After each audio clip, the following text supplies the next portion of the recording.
ሰላም ጤና ይስጥልን የተወደዳችሁና የተከበራችሁ ውድ የቻናላችን ተከታታዮች እንዴት ናችሁልን? እግዚአብሔር ይመስገን እኔ በጣም ደህና ነኝ። የምትገኙት አራዳ ሜዳ ኦፊሻል ዩቲዩብ ገጻችን ላይ ነው። ለቻናሉ አዲስ ከሆናችሁ የዩቲዩብ ገጹን ሰብስክራይብ በማድረግና የደወል ምልክቷን በመጫን የቻናላችን ቤተሰቦች እንድትሆኑ የአክብሮት ግብዣችን ነው። እንዲሁም ደግሞ ዩቲዩብ ፕሮግራሙን ለበርካታ ተመልካቾች እንዲያደርሰው ቪዲዮን ስትጀምሩ ላይክ እያደረጋችሁ መጀመራችሁን አስታውሱ። የአራዳ ሜዳ ኮሜንታተር ተስፋ ወርቅ ሉል ሰገድ አብሬያችሁ ቆይታ አድርጋለሁ። ፈጣሪ ፈቅዶ ዛሬም ከእናንተ ጋር ተገናኘን። የተለያዩ ርዕሰ ጉዳዮችን እናነሳለን። በዚህኛው የቪዲዮ ፕሮግራማችን ላይ ደግሞ የፔፕ ጓርዲዮላን የማንቸስተር ሲቲ ቆይታን የምንመለከት ይሆናል ማለት ነው። እንግዲህ እስካሁን ድረስ ፔፕ ጓርዲዮላ በማንቸስተር ሲቲ ቤት ይቆያል አይቆይም የሚለው ነገር እስካሁን ድረስ አልተረጋገጠም እና ይህ ነገር እስካሁን ድረስ ያልተረጋገጠው በምን ምክንያት ነው? ፔፕ ጓርዲዮላ በማንቸስተር ሲቲ ቤት የሚቆይበት እድል ይኖራል ወይ?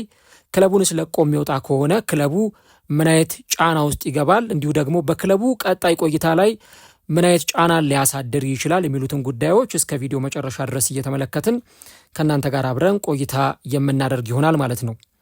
እስቲ እናንተ ኮሜንት ላይ የገባችሁ ሀሳቦቻችሁን አስቀምጡልን። ፔፕ ጓርዲዮላ ከሌለ የአሰልጣኝ ከማንቸስተር ሲቲ ጋር ከተለያየ ማንቸስተር ሲቲ ከዚህ ቀደም በነበረው አስፈሪነት ይቀጥላል ወይስ ደግሞ በአዲስ አሰልጣኝ ስር ሊቸገር ይችላል የሚለውን ነገር ኮሜንት ላይ የገባችሁ በምክንያታዊነት ሀሳቦቻችሁን ልታስቀምጡልን ትችላላችሁ። እንግዲህ ይህ የ55 ዓመቱ አሰልጣኝ ያለው ኮንትራት የሚቀረው የአንድ ዓመት ብቻ ነው። ከአንድ ዓመት በኋላ በማንቸስተር ሲቲ ቤት ያለው ኮንትራት ያበቃል እና እስካሁን ድረስ ውሉን አላራዘመም እና ይህንን ጉዳይ ተከትሎ እንግዲህ በርካቶች የተለያዩ ርዕሰ ጉዳዮችን እያነሱ ነው። ፔፕ በማንቸስተር ሲቲ ቤት ይቆያል ወይስ ደግሞ ከክለቡ ጋር ይለያያል የሚለው ነገር በራሱ ብዙ ጥያቄዎችን የሚፈጥር ጉዳይ ነው። ነገር ግን ፔፕ የዓመት እስከሚጠናቀቅ ድረስ እስከ ግንቦት ወር ድረስ ምንም አይነት ውሳኔ እንደማይወስን ነው በርካቶች የተናገሩ የሚገኙት። እንግዲህ ፔፕ ጓርዲዮላ በማንቸስተር ሲቲ ይቆይ ወይም አይቆይ የሚለውን ነገር ለመወሰን እስከ ውድድር ዓመቱ መጨረሻ ድረስ ፔፕ ጓርዲዮላ መጠበቅን የመረጠ ይመስላል።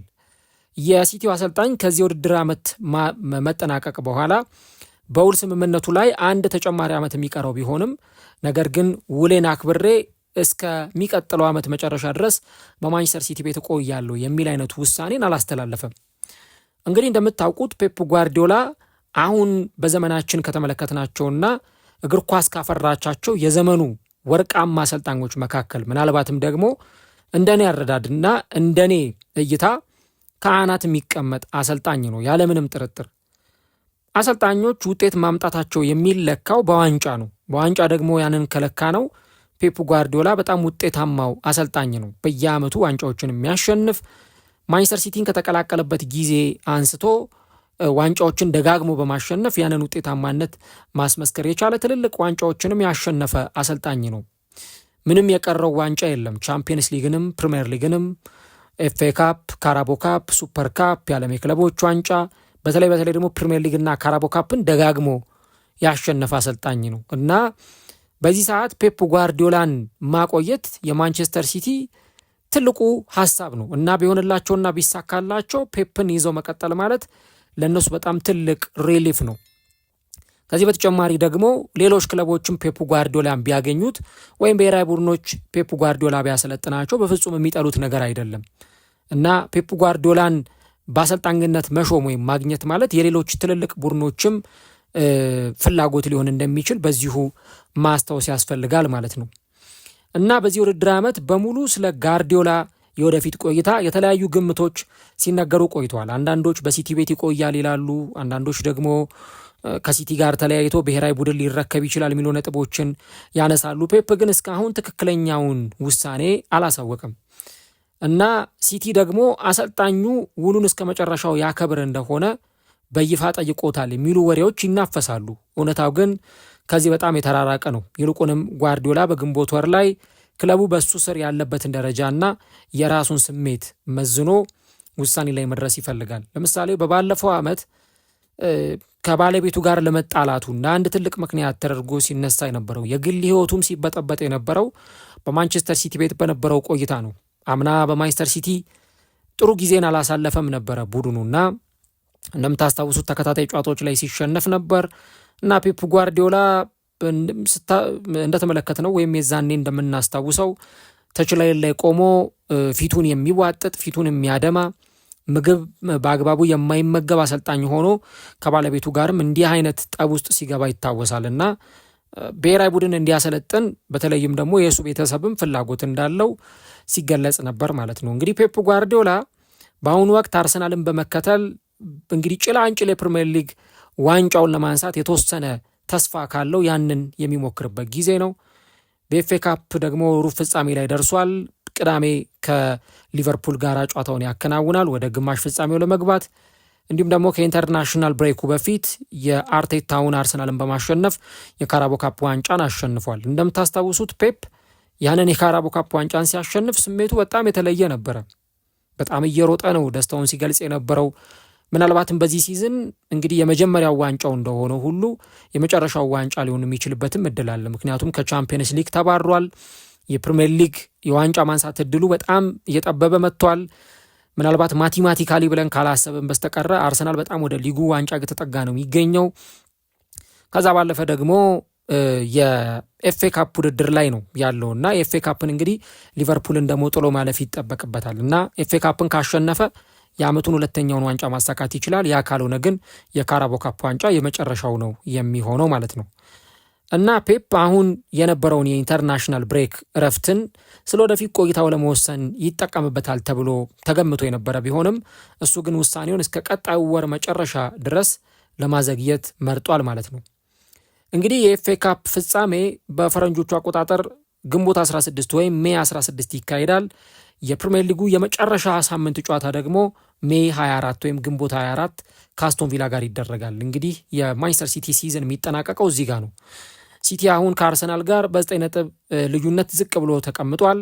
አንድ ቀሪ ጨዋታ አለው እና ደግሞ ከ2 ሳምንት በኋላም ከአርሰናል ጋር ስለሚጫወት ምናልባት ለዋንጫው እስከ መጨረሻው ድረስ እንፋልማለን የሚል ተስፋም አላቸው። ይህ እንዲህ እንዳለ የክለቡ አመራሮች የ55 ዓመቱ አሰልጣኝ የራሱን ውሳኔ በራሱ ጊዜ እንዲያሳውቃቸው የፈቀዱለት ሲሆን በሱ ላይ ምንም አይነት ጫና ማሳደር አልፈለጉም። እንዲቆይ ወይ በኤታድ ለዓመታት ኮንትራት እንዲፈርም ጫና እያሳደሩበት አይገኙም። እንደውም በሙቹዋል አግሪመንት ወይም በጋራ ስምምነት ላይ የተገነባ ጠንካራ ግንኙነት ስላላቸው ፔፕ ጓርዲዮላም ፑሽ እያደረጉት አይደለም። ሆኖም ጓርዲዮላ በሲቲ ለ10 ዓመታት ከቆየ በኋላ አሁንም ውሳኔው አለመታወቁ ክለቡ ለሚመጣው ክረምት የተጫዋቾች ዝርዝርና ምናልባትም ደግሞ የአሰልጣኝ ለውጥ የሚደረግ ከሆነ ያንን ነገር ደግሞ እቅድ ለማውጣት ትንሽ አስቸጋሪ አድርጎበታል። ምክንያቱም ፔፕ ጓርዲዮላ አሁን ይቆያል አይቆይም የሚለው ነገር ስላልተረጋገጠ የትኛውን ተጫዋች ብናስፈርም የተሻለ ነው፣ የትኛው ተጫዋች ደግሞ ወደ ኤታድ ቢመጣ ክለባችንን ሊያሻሽል ይችላል የሚለውን ነገርም ለመወሰን በጣም አስቸጋሪ ሆኗል። ምክንያቱም ፔፕ የሚፈልገው ተጫዋች እና ሌላ አሰልጣኝ ደግሞ ቢመጣ የሚፈልገው ተጫዋች ተመሳሳይ ላይሆን ይችላል። በእርግጥ ማንቸስተር ሲቲ ጓርዲዮላ ቢለቅ በሚል ቅድመ ዝግጅት እያደረጉ ነው። በእጩነት የያዟቸው አሰልጣኞችም አሉ። ለምሳሌ የፔፕ ረዳት በመሆን በማንቸስተር ሲቲ ቤት የሰራው፣ ሌስተር ሲቲን ወደ ፕሪሚየር ሊግ ያመጣው፣ በኋላ ደግሞ በቼልሲ ቤት ቼልሲን ወደ ቻምፒየንስ ሊግ የመለሰው እና ደግሞ የኮንፈረንስ ሊግና የዓለም የክለቦች ዋንጫን ያሸነፈው ኤንዞ ማሬስካ በዚህ ዝርዝር ውስጥ ከተካተቱ አሰልጣኞች መካከል ተጠቃሽ አሰልጣኝ ነው። እንደውም ከቼልሲ ሳይሰናበት በፊት ጥያቄም ቀርቦለት ነበረ። እጩ ተደርገሃል ወይም ደግሞ የፔፕን ወንበር ልትረከብ ትችላለህ የሚል ጥያቄ ለኤንዞ ማሬስካ ሲቀርብለት እንደነበር ታስታውሳላችሁ። ሌላኛው ደግሞ እንደምታውቁት በፔፕ ስር የተጫወተው እና ከሪያል ማድሪድ ከወራት ቆይታ በኋላ የተሰናበተው ቻቢ አሎንሶ እንደዚሁ የፔፕ ምትክ ሊሆን ይችላል የሚል ቅድመ ግምቶች አሉ፣ ፔፕ ከዛ ክለብ የሚለቅ ከሆነ። ከዚህ በተጨማሪ ደግሞ የቀድሞ የማንቸስተር ሲቲ አምበልና እሱም እንደዚሁ በተጫዋችነት በፔፕ ጓርዲዮላ ስር ሰርቷል። አሁን የባየር ሚዩኒክ አሰልጣኝ ነው። ቪንሰንት ካምፓኒ በዚህ ዝርዝር ውስጥ ይገኛሉ እና ይህን ሂደት ደግሞ እየመራ የሚገኘው የማንቸስተር ሲቲው የስፖርት ዳይሬክተር ሁጎ ቫያና ነው እና ሁጎ ቪያና የክለቡን የዝውውር ስትራቴጂም በበላይነት የተቆጣጠረ ነው። ለምሳሌ የቡድኑ አምበል በርናርዶ ሲልቫ በዚህ ክረምት ውሉ ሲያልቅ ይለቃል ተብሎ ስለሚጠበቅ በሱ ቦታ ላይ አማራጭ የሆኑ ተጫዋቾችን ለማስፈረም ከፍተኛ ጥረት እያደረጉ ይገኛሉ ማለት ነው እና ሁጎ ቫያና ወደ ስራው የመጣው ከጓርዲዮላ ጋር በጣም ቅርብ ለነበረውና ፔፕ ወደ ሲቲ እንዲመጣ ትልቅ አስተዋጽኦ ላበረከተው ቲኪ ቤግሪስታይን ከሱ መልቀቅ በኋላ ነው ሁጎ ቫያና ወደ ማንቸስተር ሲቲ የመጣው ማለት ነው። እና ጓርዲዮላ ቤግሪስታይን በዛ ሰዓት መልቀቁ እሱ በሲቲ ረዘም ላለ ጊዜ የመቆየት ግዴታ እንዳለበት በግል ለጓደኞቹ በቀልድ መልክ ተናግሮ ነበር ይባላል። እና ሲቲ ጓርዲዮላ የራሱን የወደፊት እድል በራሱ ጊዜ የመወሰን መብት አለው የሚል እምነት አላቸው። አሰልጣኙም በእርግጥ የውድድር ዘመኑ ከማለቁ በፊት ገና ብዙ የሚቀሩ ነገሮች እንዳሉና በአሁኑ ሰዓት ትኩረት የሚያደርገው ስራው ላይ ብቻ እንደሆነ ተናግሯል። ኤፍ ኤ ካፕን ማሸነፍ፣ ማንቸስተር ሲቲን እስከ መጨረሻው ድረስ ለዋንጫው ከአርሰናል ጋር እንዲፎካከር ማድረግ፣ ይሄ ነው የፔፕ ጓርዲዮላ ትልቁ የትኩረቱ ዓላማ። ሆኖም ግን ጓርዲዮላ ውሳኔ ለመስጠት በዘገየ ቁጥር፣ ውሳኔውን ባላሳወቀ ሰዓት ደግሞ በዘንድሮ የውድድር ዘመን በሙሉ ሲነገር የነበረው ሊለቅ ይችላል የሚለው ጭምጭምታ የመጨረሻው ግምት የተጠናከረ ይሄዳል ማለት ነው። እና ማንቸስተር ሲቲ ጓርዲዮላ እስከ ሰኔ 2027 ድረስ የሚያቆይ ውል እንዳለው ይጠቀሳል። ጓርዲዮላ በባርሴሎናም ሆነ በባየር ሚኒክ በነበረበት ወቅት ውሉን አፍርሶ አያውቅም። ኮንትራቱን ያከበረ ቆይታን ነው ሲያደርግ የነበረው።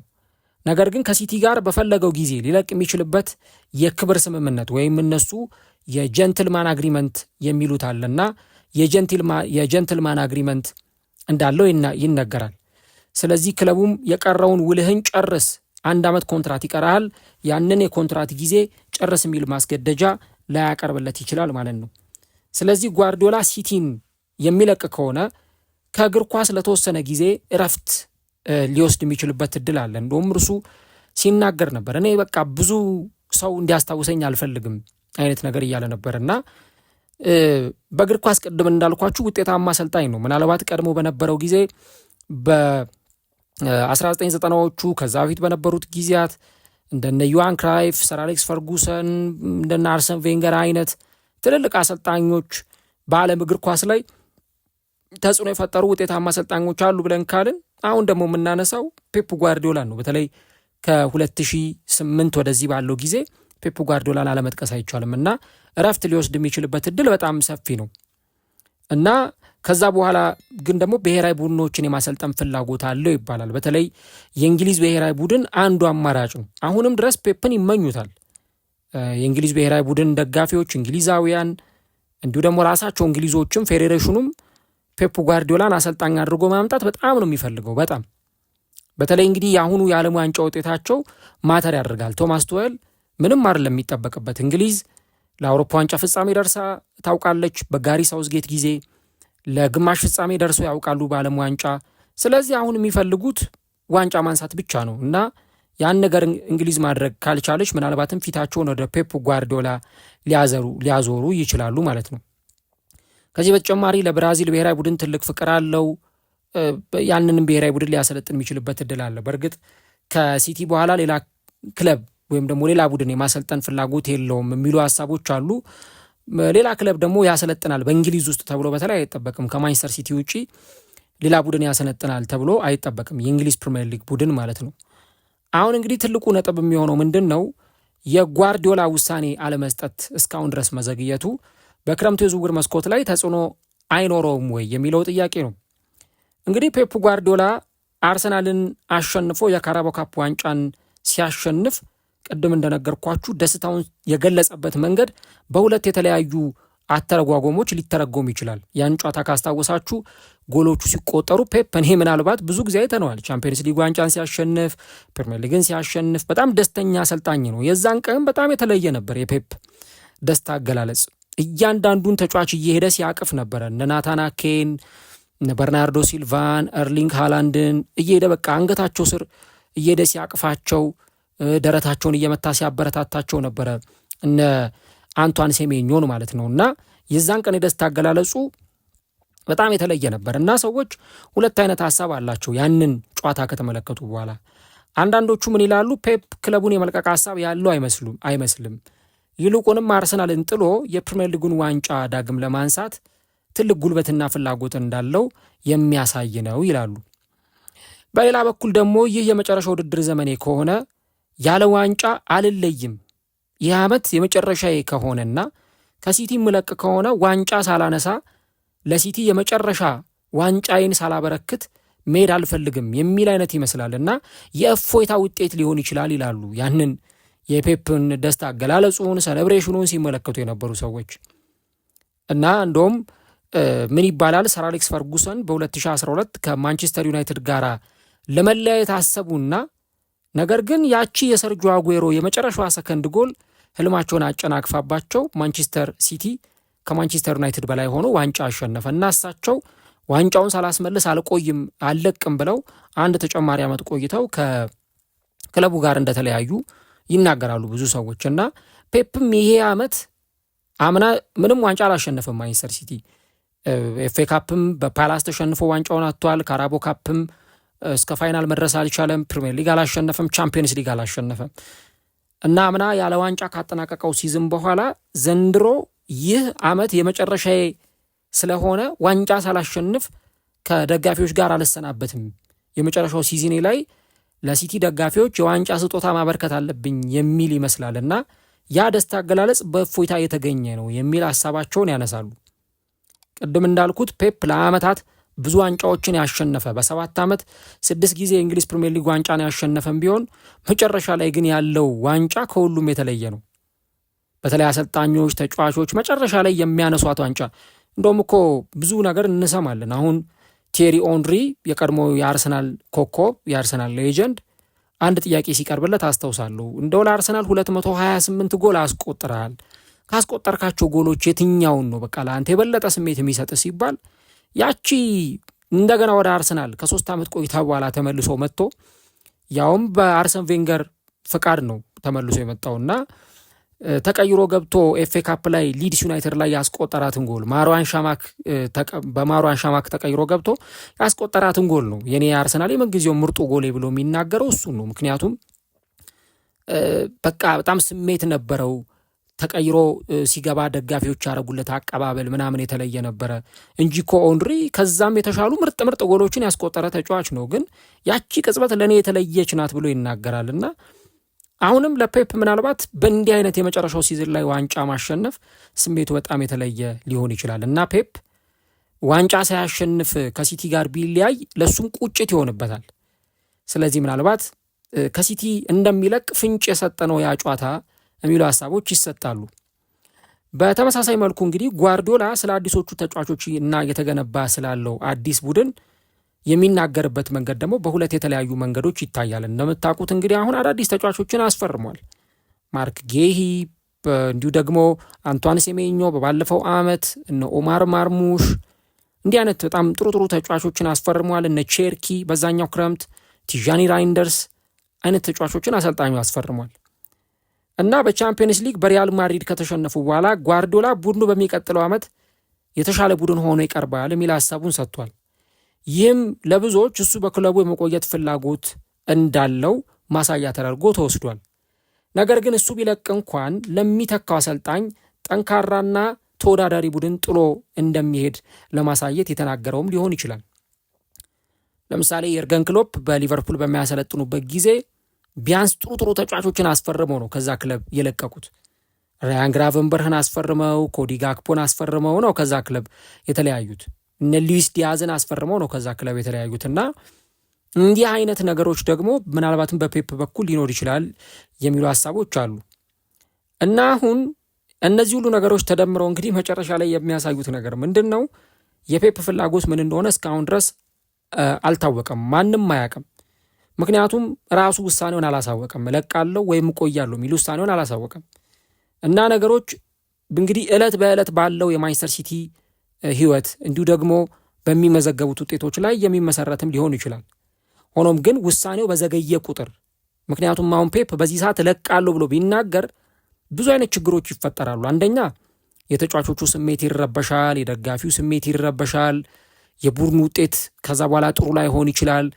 ምክንያቱም እኮ እናስታውሳለን ሊቨርፑል የርገን ክሎፕ ከሊቨርፑል ጋር በተለያዩበት ወቅት እለቃለሁ ብለው ከተናገሩ በኋላ የነበረው ፎከስ ሁሉ ወደ እሳቸው ነበረ። ማን ይሆን እሳቸውን የሚተካቸው የሚለው የሚዲያው ወሬ ነበረ። ሊቨርፑል ለ4 ዋንጫ ይጫወታል ተብሎ በአንድ ዋንጫ ነው ሲዝኑን የጨረሰውና እንደዛ እንዳያደርግም ስጋት አለ። ስለዚህ ፔፕ ምናልባትም ያንን ውሳኔ በጥንቃቄ ወስኖ አመቱ መጨረሻ ላይ ወይም ደግሞ መጨረሻ ሲዝኑ ሊያልቅ ሲል ሊሆን ይችላል ውሳኔውን የሚያሳውቀውና እንግዲህ እኔ ፔፕ ጓርዲዮላ 10 ዓመት ራሱ መቆየቱ እሱ ራሱ የገመተውም አይመስለኝም። 10 ዓመት በማንቸስተር ሲቲ ቤት እቆያለሁ ብሎ የጠበቀ አይመስለኝም፣ ግን ደግሞ ሆኗል። ብዙ ጊዜ ካያችሁ ለምሳሌ በባርሰሎናም ዓመታትን ቆይቷል፣ ግን ያ ረጅም የሚባል ጊዜ ወይም 10 ዓመት 15 ዓመት የቆየ አሰልጣኝ አይደለም። በባየር ሚዩኒክም እንደዛው እና ግን በማንቸስተር ሲቲ ቤት በጣም ረጅም ዓመታትን ቆይቷል እና ለማንቸስተር ሲቲ በጣም ትልቅ የሚባል የውጤታማነት ዓመታትን አሳልፏል እና አሁን እሱ የረፍት ጊዜ ለመውሰድ ከዛ ከረፍቱ ደግሞ ከተመለሰ በኋላ ብሔራዊ ቡድን ለማሰልጠን ትልቅ ሀሳብ ሊኖረው ይችላል እና አሁን እነዚህ ነገሮች ሁሉ ለማንቸስተር ሲቲ ምን አይነት ምላሽ ይሰጣሉ የሚለውን ነገር ስንመለከት እንግዲህ ማንቸስተር ሲቲ ደግሞ የፔፕ ጓርዲዮላን መልቀቅ ወይም መቆየት ተከትሎ የሚወስናቸው ውሳኔዎች ይኖራሉ። አሁንም ክለቡ ጓርዲዮላ እንዲቆይ ነው የሚፈልገው። ተጫዋቾቹም በቃ ዛሬ አዲሱን ልፈርም ነው ከእናንተ ጋር አብሬ ለዓመታት እቆያለሁ ብሎ ቢነግራቸው ይመኛሉ። ሆኖም ግን ጓርዲዮላ ውሳኔውን ማዘግየቱ ተጫዋቾቹ ለዋንጫ በሚደረገው ፉክክር ምን አይነት ምላሽ እንደሚሰጡ ለመፈተሽም ፔፕ ያሰበው ሀሳብ ሊሆን ይችላል የሚል ሀሳብ በርካቶች ይናገራሉ ማለት ነው። ስለዚህ ክለቡ እስከ ውድድር ዘመኑ መጨረሻ ድረስ መጠበቁ አስቸጋሪ ሊሆንበት ይችላል። አዲስ አሰልጣኝ ማምጣት፣ ለአዲሱ አሰልጣኝ የሚሆኑ ተጫዋቾችን ማስፈረም ያለ ማንቸስተር ሲቲ ትንሽ አዳጋች ጉዳይ ይሆናል። ሁጎ ቫያና ግን የአሰልጣኞችን ዝርዝር እያዘጋጀ ዝግጅቱን ቀጥሏል። ተጫዋቾችን በተመለከተ ግን የፔፕ አለመረጋጋት ትልቅ ተጽዕኖ እንደማይኖረው የተለያዩ ወኪሎች ይናገራሉ። ተጫዋቾች በፔፕ ስር መጫወት ይፈልጋሉ። ሲቲ ራሱ ትልቅ ክለብ በመሆኑ የዝውውር ጥያቄያቸውን ይቀይራሉ ተብሎ አይጠበቅም። ስለዚህ እንግዲህ ጓርዲዮላ እስከ ውድድር ዘመኑ መጨረሻ ድረስ ስለወደፊት ቆይታው ለሚነሱ ጥያቄዎች ተመሳሳይ ምላሾችን ነው እየሰጠ ይቀጥላል ተብሎ የሚጠበቀው። ለምሳሌ አሁን አርብ ዕለት ማለትም ነገ ከሊቨርፑል ጋር የሚደረገው የኤፍኤ ካፕ ጨዋታ ጋዜጣዊ መግለጫ ሲሰጥ አሁንስ በሲቲ ትቆያለህ ወይስ ትለቃለህ የሚል ጥያቄ ሊነሱለት ይችላሉ እና ፔፕ እንደዚህ አይነት ነገሮችን ደግሞ በልምድ የሚያልፍበት ቴክኒክ እጅግ በጣም የሚያስገርም ነው እና በጣም በቃ እየሳቀው ሁሉ ሊመልስ ይችላል። እኔ ትኩረት የማደርገው በዛሬው ጨዋታ ላይ ነው፣ በነገው ጨዋታ ላይ ነው የሚሉ ምላሾችን መስጠቱ አይቀርም። ነገር ግን ይህ አለመረጋጋት እስከ ግንቦት መጨረሻ ድረስ የእግር ኳስ መነጋገሪያ ሆኖ ይቀጥላል ተብሎ ይጠበቃል። ስለ አሰልጣኝነት ብቃቱ ምንም ችግር የለበትም። የትኛውንም ቡድን የትኛውንም ተጫዋች በብቃት ማሰልጠን የሚችል አሰልጣኝ ነው። ፔፕ ያንን አስመስክሯል። በባየር ሚዩኒክ ቤት፣ በባርሰሎና ቤት እነዛን ነገሮች በደንብ ሲያደርግ የተመለከትነው አሰልጣኝ ነውና ፔፕ ጋር ብዙም ጥርጣሬ የለም ስለ ብቃቱ። ኢቭን ከዚህ በኋላ ራሱ 1-2 ዓመት ቢቆይና ምርጥ ተጫዋቾችን ቢያስፈርሙለት ያንን ተፎካካሪው ማንቸስተር ሲቲ መልሶ ሲያመጣ ልንመለከት እንችላለው።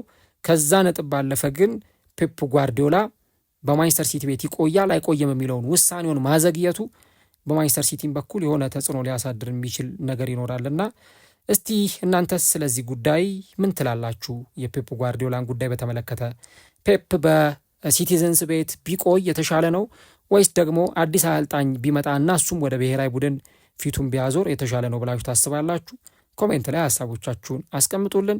ለማንኛውም ግን የፔፕ ጓርዲዮላ የማንቸስተር ሲቲ ቤት ቆይታ አሁንም አጠያቂ ሆኖ በርካቶችን እያነጋገረ የሚገኝ ጉዳይ ነው ማለት ነው።